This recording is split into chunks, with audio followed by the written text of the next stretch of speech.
Bluehost has been around for a long time, and in 2026, it's still one of the most recognizable names in web hosting.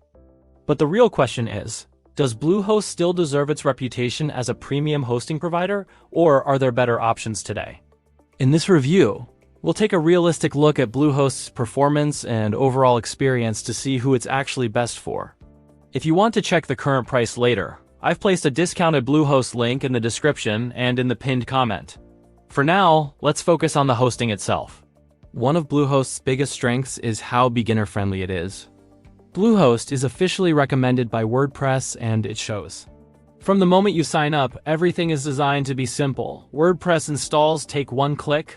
The dashboard is easy to understand, and you're guided through the setup step by step. In terms of performance, Bluehost offers solid and reliable hosting. Uptime is stable, speeds are consistent, and websites run smoothly for blogs, business sites, and WordPress projects. Another strong point is support. Bluehost offers 24/7 customer support, which is especially helpful if you're new to hosting and need quick answers. Having real support available makes Bluehost feel like a safer choice for beginners and small businesses. That said, Bluehost isn't perfect. It's generally more expensive than budget hosts like Hostinger, and some advanced features require higher-tier plans. Is Bluehost worth it in 2026? Yes, especially if you want a stable, beginner-friendly, WordPress-focused hosting provider with strong support and a polished experience.